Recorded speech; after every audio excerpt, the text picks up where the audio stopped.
Madam President, on Sunday I had the privilege of attending a welcome home ceremony for the 235th Military Police Company of the South Dakota National Guard after their 10-month deployment to Guantanamo Bay. It was a fitting activity for Veterans Day weekend. These ceremonies are always joyful occasions, Madam President, seeing couples and families reunited and celebrating together after a long absence, welcoming soldiers back to the familiarity of home. But in the midst of the joy and celebration, these ceremonies are also a powerful reminder of all that our service members and their families give up to serve our country. The joy of reunification points to the months of loneliness in which spouses and loved ones have had to live without their husband or wife, mom or dad, son or daughter. It highlights the long months in which moms and dads have had to shoulder all the burden of child-rearing alone. The soccer games, the football games, the doctor's visits, the emergency car repairs, the visit from the plumber, all the daily challenges and responsibilities that couples usually share fall solely on the shoulders of the spouse holding down the fort at home. And on top of the responsibility is the anxiety, the constant worry about the loved one halfway around the world and maybe in danger. These moments of joyful reunion also point to all that our military men and women sacrifice while stationed far from their families and loved ones.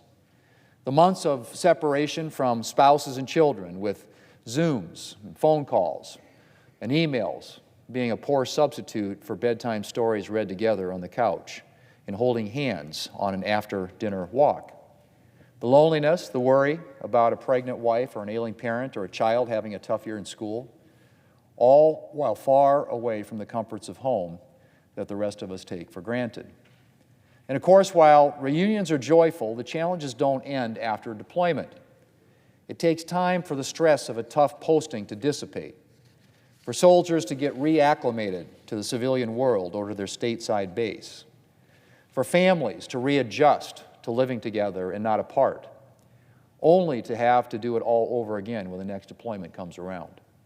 Some service members bear the invisible wounds of war for the long term, not to mention those who are wounded in combat, sometimes requiring loved ones to become caretakers.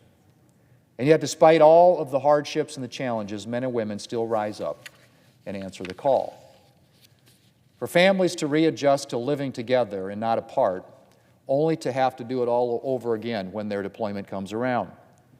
Service members and their families spend years and decades serving our country.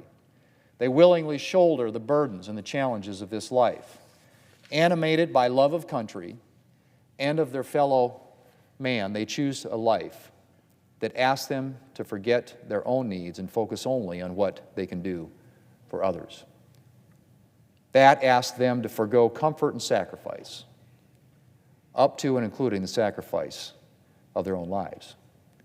Their sacrifice, their willingness to serve, and what enables us to go about our lives in peace and freedom.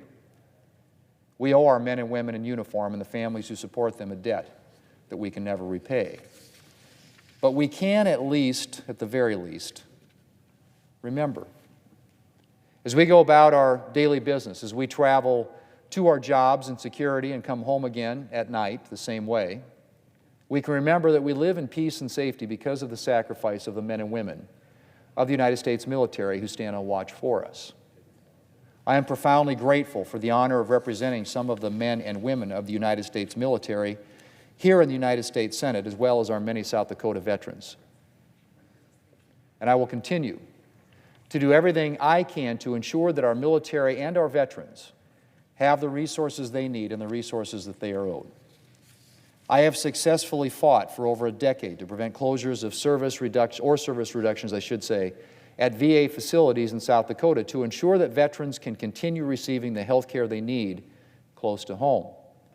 And I will continue to work to make sure our state's VA facilities remain open and available to our veterans and that community care is equally accessible if they so choose.